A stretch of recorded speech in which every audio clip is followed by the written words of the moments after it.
Baik, Assalamualaikum warahmatullahi wabarakatuh. Perkenalkan, nama saya Sylvia Putri Anggraini. Di sini saya akan menjelaskan mengenai hukum alam. Jadi di sini masuk ke dalam materi filsafat hukum.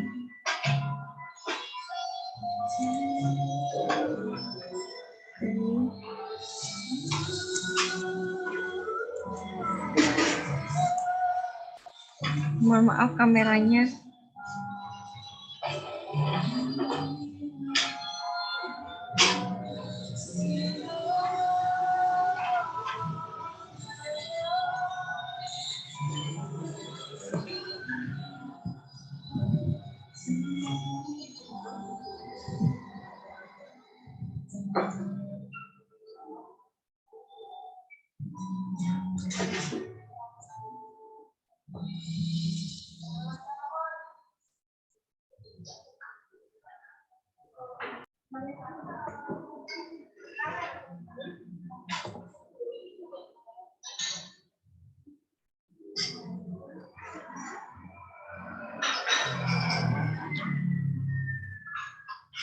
Mengenai apa itu hukum alam. Jadi teman-teman di sini filsafat hukum alam itu memiliki sebentar saya share screen.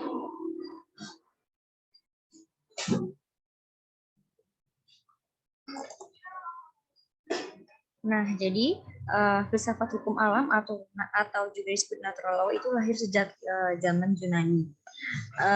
Berkembangnya itu filsafat hukum itu di zaman Romawi sampai ke zaman modern. Nah, pemuka hukum alam itu sendiri disebut dengan atau dikenal sebagai Plato, yaitu salah satu ilmuwan juga dari filsafat Yunani. Yang kedua ada Aristoteles, ini juga dari Yunani. Ada Marcus Tullius Cicero, ada Saint Augustine, dan ada Saint Thomas Aquinas. Ini semua dari kalangan Kristen. Lalu ada Grotius, lalu juga ada Thomas Hobbes, lalu ada juga John Locke. Ini di tahun 1632. Dan tahun 1704. Nah, sejarah hukum alam itu sendiri itu berkenaan dengan pertanyaan apa yang dimaksud dengan hukum alam atau apa itu natural law. Dihubungkan dengan teori hukum alam atau natural law, maka teori hukum lebih berhubungan dengan karakter dari hukum atau karakter dari teori hukum alam itu sendiri. Jadi suatu sistem hukum daripada peraturan perundang-undangan yang lebih spesifik, setiap penjelasan yang tepat mengenai hukum alam atau natural law ini akan mengakomodasi fungsi dari administrasi dari ketentuan-ketentuan hukum yang berlaku dari suatu sistem hukum itu sendiri. Lalu hal ini juga dapat dilakukan dengan berbagai cara. Ada yang menekankan kepada suatu atau lebih aspek khusus di dalam hukum positif yang beroperasi, terutama hukum positif di Indonesia. Nah, analisis hukum yang lainnya memberikan tekanan kepada undang-undang. Mereka melihat dari sudut pandang sikap dari masyarakat yang moral dan nilai-nilai sosialnya, di mana hukum itu bertujuan untuk merefleksikan dan mendorong analisis dari unsur hukum seperti metode pendekatannya, lalu dikenal sebagai doktrin hukum alam atau juga positivisme, lalu juga realisme.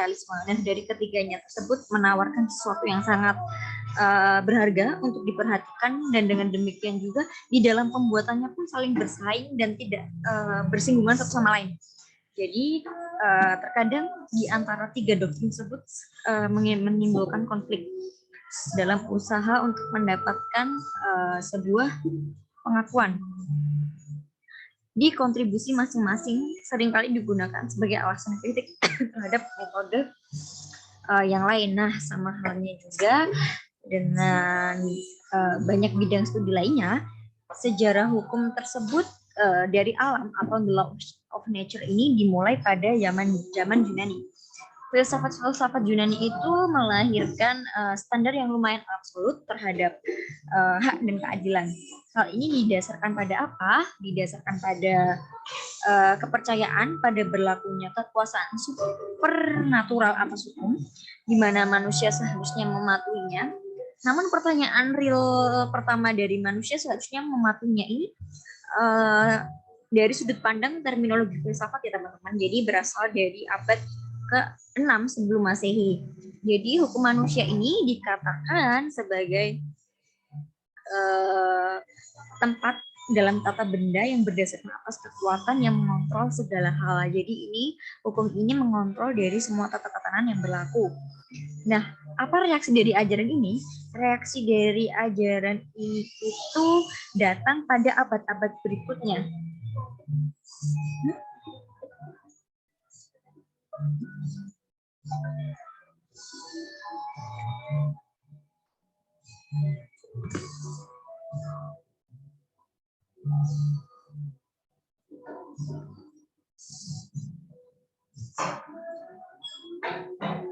Mohon maaf, saya lanjutkan lagi.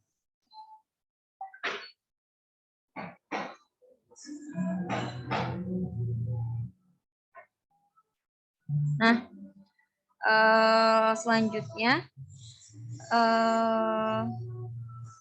mengenai tentang Aristoteles ya tadi mempunyai pengaruh besar dalam doktrin hukum alam sendiri. Pada zaman Yunani juga Aristoteles dan Plato ini mempunyai peran yang cukup signifikan ya dalam hukum alam itu sendiri. Jadi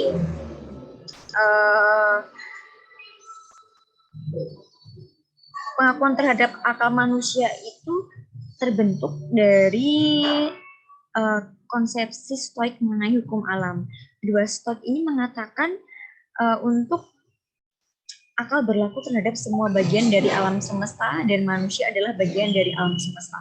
Nah, perintah akal manusia hidup pada dasarnya juga ia hidup menurut akalnya. Ini merupakan salah satu doktrin dari filsuf Yunani yang sangat terkenal pada saat itu.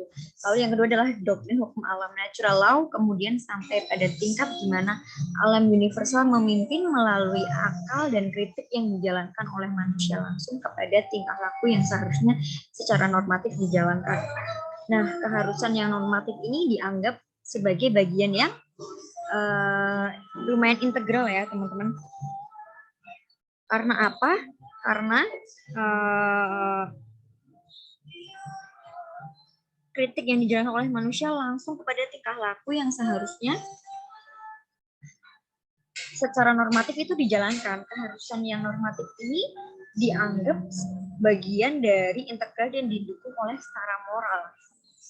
Stoik menambahkan unsur agama dan tingkah laku manusia di era cemerlang dari hukum alam itu sendiri, dari doktrin hukum agama dari Thomas Aquinas. Nah, pada masa itu Tuhan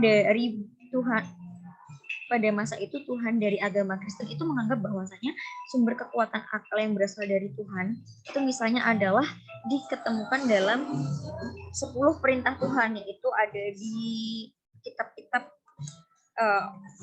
orang Nasrani. Lanjut.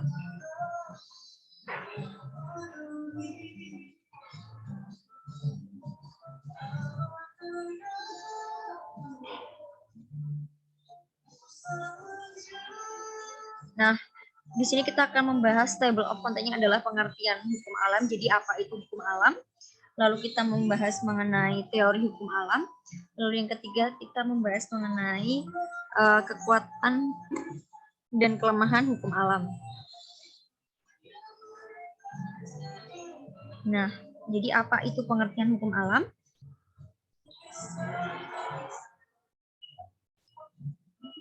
Nah, pengertian mengenai hukum alam itu membahas tentang sifat daripada hukum. Sebagian mengenai hukum dari alam yaitu the law of nature berdasarkan ideologi tertentu yang ada di belakangnya. Berbagai nama dipergunakan untuk subjek yang sama seperti hukum alam semesta, the law of the universe, hukum Tuhan, the law of God, hukum yang kekal atau abadi atau the eternal law, atau hukum dari manusia yaitu the law of mankind, dan hukum dari akal yaitu the internal of reason. Nah, selanjutnya pembahasan mengenai sifat dari hukum alam ini sebagian mengenai ideologi tertentu yang di belakangnya itu ada berbagai nama yang dipergunakan untuk subjek yang sama, seperti hukum alam semesta, hukum Tuhan, dan hukum manusia. Jadi semuanya ini hipotesa dari asumsi di belakang teori ini bahwa hukum atau seperangkat hukum menguasai apa? Jadi di sini mereka itu menguasai dan mengatur semua hal. Apakah itu termasuk dengan gravitasi, gerakan fisik, lalu juga reaksi kimia, lalu insting binatang atau tindakan manusia. Nah, boleh dikatakan juga tindakan kita yang tertentu dan segala yang terjadi yang berlawanan adalah berlawanan ya segala sesuatu yang berlawanan dengan alam. Nah, jika sebuah batu dijatuhkan dalam keadaan gravitasi normal, ia akan menentang hukum gravitasi jika terangkat ke udara. Nah, menurut hukum gravitasi ini sendiri, teman-teman, batu itu akan jatuh ke bawah. Namun demikian, batu itu tidak mempunyai akal dan tidak memiliki kapasitas untuk memilih apa yang ia inginkan. Sebaliknya, manusia itu memiliki kemampuan dalam berbagai kombinasi, tidak seperti batu. Jadi manusia itu memiliki kemampuan dalam berbagai kombinasi. Tidak seperti batu, manusia tidak terikat dengan sendirinya secara psikologis atau spiritual untuk mengikuti mereka.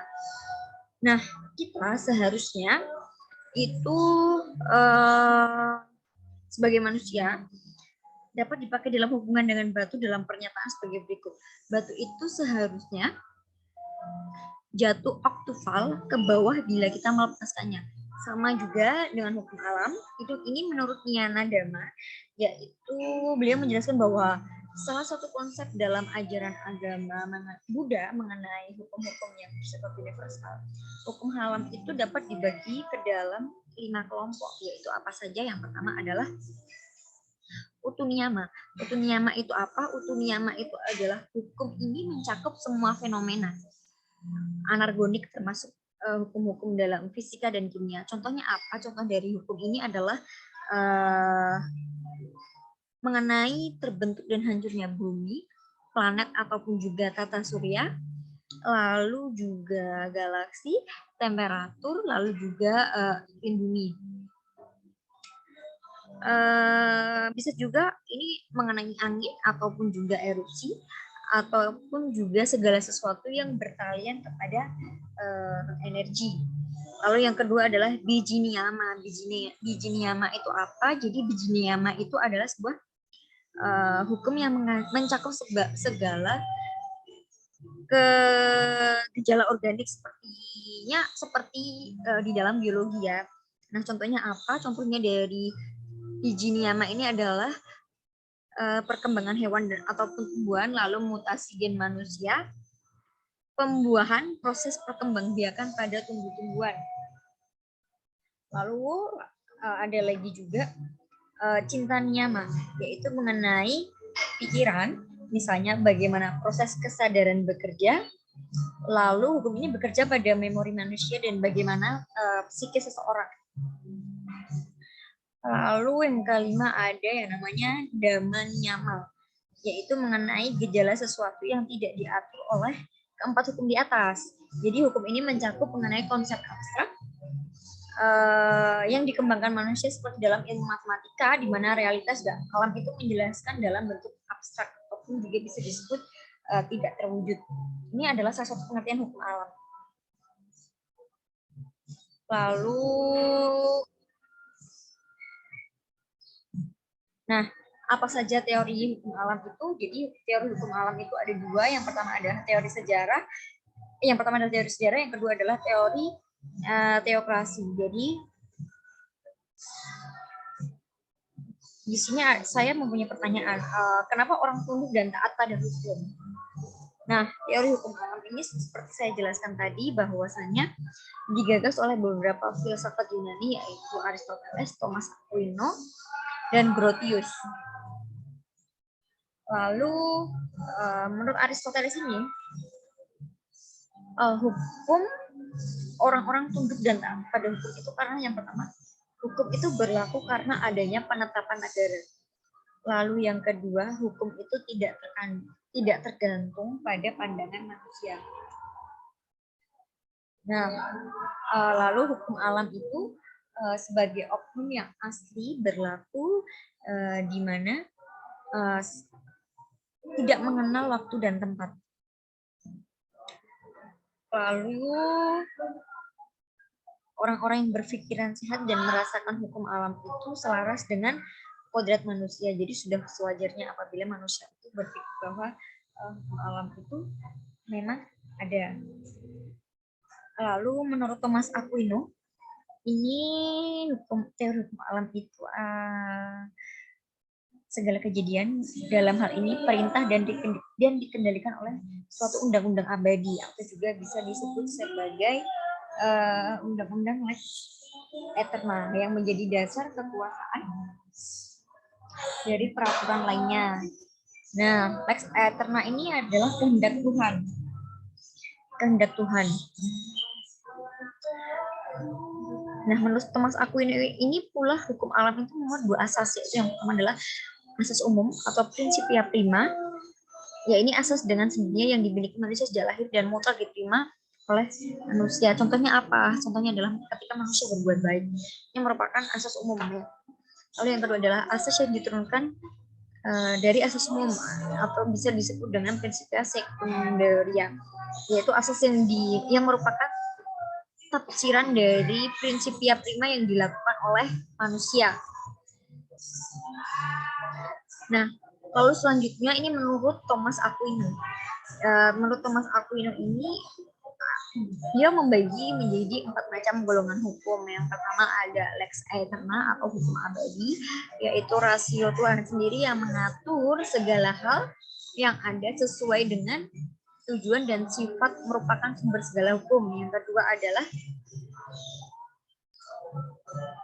mengenai lex divina atau hukum ketuhanan.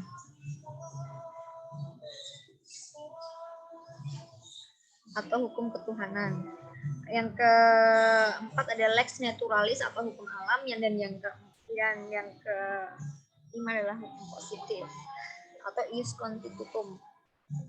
constitutum. Nah, ada beberapa teori menurut Hugo de Groot atau Grotius dalam bukunya Ide Jur Expressis bahwa sumber hukum alam adalah manusia. Yang pertama adalah mengenai teori kedaulatan rakyat. Yang kedua mengenai teori kedaulatan negara. Teori kedaulatan negara ini dari Hans Kelsen ya teman-teman. Jadi beliau mengatakan bahwa hukum ditaati itu karena negara menghendakinya. Jadi hukum adalah kehendak negara dan negara punya kekuasaan yang tak terbatas. Ini merupakan dari teori kedaulatan negara. Yang kedua ada teori kedaulatan hukum. Nah, teori kedaulatan hukum ini dari Prof. Mr. Krabbe, Immanuel Kant, dan juga Leon Dewey, yaitu sumber hukum itu rasa keadilan. Hukum hanyalah apa yang memenuhi rasa keadilan dari jumlah terbanyak orang, tidak dapat mengikat peraturan. Demikian pula juga hukum, walaupun masih ditaati ataupun juga dipaksakan. Oke, lanjut. Nah, siapakah tokoh dari teori hukum alam? Teori hukum alam ini ada beberapa tokoh ya, seperti yang saya presentasikan di sini. Ini adalah merupakan Aristoteles, dan yang sebelah kiri adalah Hans Kelsen, teman-teman. Nah, teori-teori hukum alam ini dapat dibagi atas beberapa macam, yaitu yang pertama adalah hukum alam yang bersifat otoriter dan yang bersifat fakultatif, yaitu hukum alam sebagai hukum yang mempunyai kedudukan yang lebih tinggi daripada hukum positif atau ius constitutum. Di sisi lain, hukum alam itu merupakan cita-cita ius constituendum. Di lain sisi, hukum alam sebagai cita-cita ius constituendum, dengan mana hukum positif harus disesuaikan dengan hukum-hukum yang ada. Yang kedua ada hukum alam yang progresif dan yang konservatif, yaitu teori ini diilhami oleh dua macam cerita. Yang pertama adalah adanya ketertiban. Yang kedua mengenai hak-hak asasi yang tidak dapat dipisahkan. Jadi di sini hak asasi orang per orang itu nantinya akan melahirkan hukum-hukum yang sosiologis. Lalu yang ketiga ada hukum alam religius, agamis, dan profan. Yang keempat ada hukum alam yang bersifat mutlak ataupun absolut. Nah,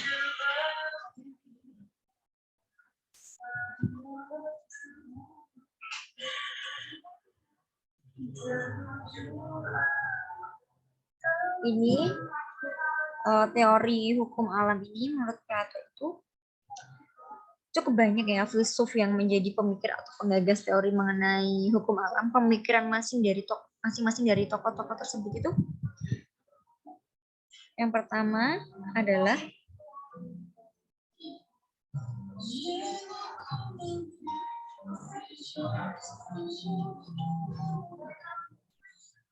ini menurut Plato ya. Jadi menurut Plato itu, meskipun Plato ini tidak memiliki teori yang eksplisit mengenai hukum alam, namun pemikirannya tentang alam ini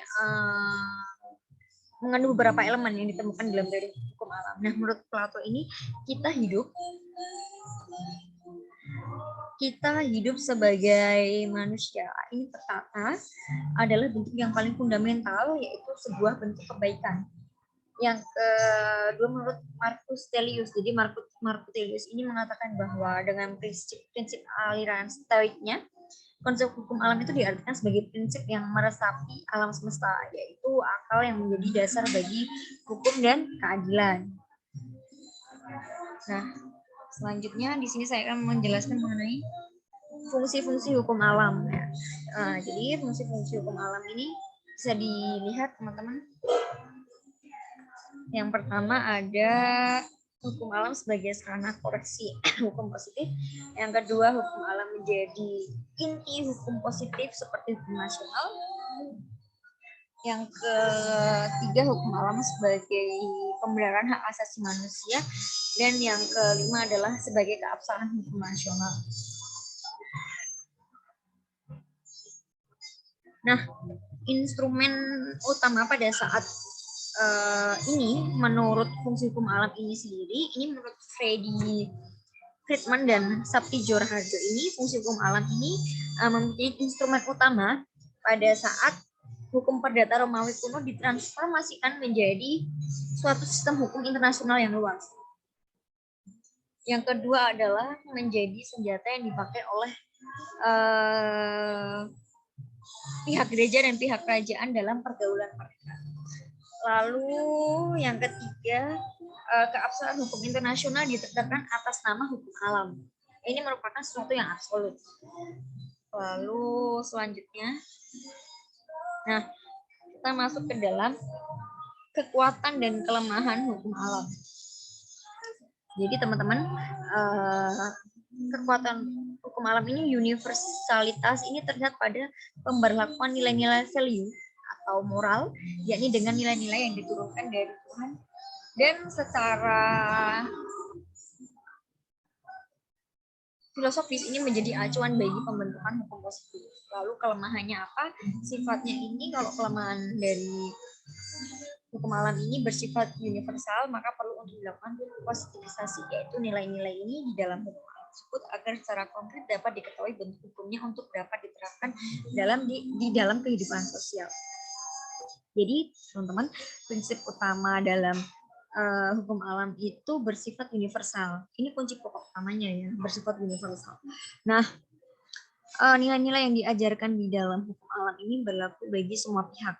Tidak berubah karena kaitannya dengan alam. Universalitas tersebutlah yang menjadi kekuatan hukum alam karena ia menjadi ukuran validaritas sebuah hukum positif. Nah, hukum alam ini dapat digunakan sebagai landasan dalam melakukan kritik terhadap keputusan-keputusan peraturan dan bahkan mengkritik sebuah hukum itu sendiri. Namun demikian juga kelemahannya juga lumayan sangat ini ya teman-teman, cukup menarik. Universalitas di dalam hukum alam ini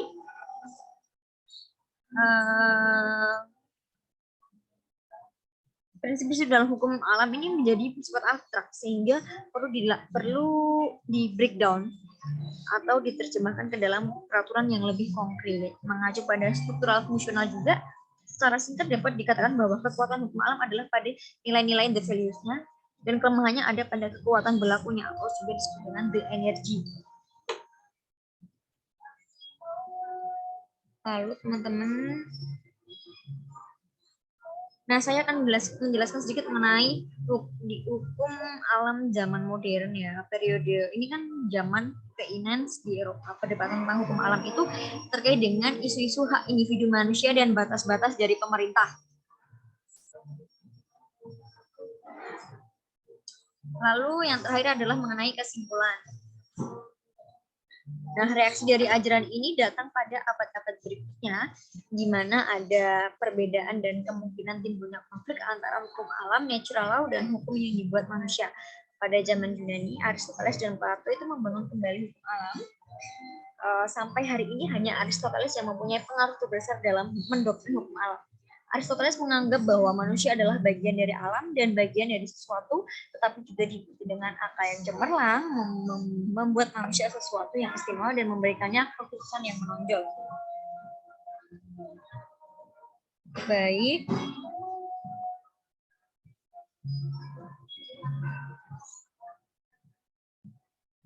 Baik, itu saja yang dapat saya sampaikan. Bila ada pertanyaan, boleh diajukan. Atau bagi yang belum paham, boleh untuk mengajukan pertanyaan. Baik, terima kasih Mbak Sisil sebelumnya. Mengenai penjelasan saudara tadi, saya rasa sudah cukup jelas dan pemaparannya sudah cukup panjang. Di situ saya juga sudah paham mengenai materi mengenai hukum alam ini. Jadi, tapi di sini ada satu pertanyaan yang ingin saya tanyakan. Hal ini mengenai sebenarnya hubungan hukum alam dengan hukum positif itu berseberangan atau malah berkesinambungan. Mungkin dari Mbak Sisil bisa menjelaskan. Baik, sebentar ya Mbak ya. Baik.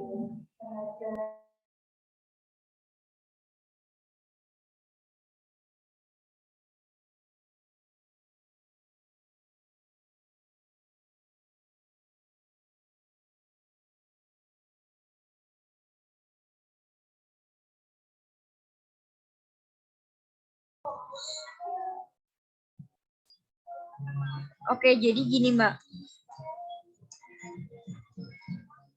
Kita mengetahui bahwa hukum agama dan itu sengaja diciptakan untuk merubah tingkah laku yang tradisional dan mengarahkannya kepada sesuatu pola yang dikehendaki Tuhan, bahwa suatu pola yang dikehendaki Tuhan itu haruslah sesuatu hukum yang bersumber kepada kaidah yang tertinggi yang ada pada puncaknya akan sampai kepada nilai-nilai etis yang memancarkan keadilan dalam hukum. Sedangkan jiwa ini kan berasal dari Tuhan. Konsepsi seperti ini lah yang ditemukan oleh Cicero, seorang ahli hukum Romawi yang mengatakan bahwa hukum yang sesungguhnya adalah akal yang benar. Berbeda dengan konsep di atas, pendapat John Austin juga mengatakan bahwa sumber hukum adalah langsung dari pembuatnya sendiri. Jadi dapat disimpulkan Mbak Kiki, simpulan dari uraian di atas, sikap kita terhadap aliran atau paham biasa adalah hukum positif dan hukum alam adalah dua hal yang berseberangan. Dan yang kedua adalah hukum positif merupakan cerminan dari hukum alam. Terima kasih atas waktunya. Mohon maaf apabila saya di dalam penjelasannya kurang memahami dan kurang memahami. Kurang lebihnya mohon maaf. Wassalamualaikum warahmatullahi wabarakatuh. Waalaikumsalam warahmatullahi wabarakatuh.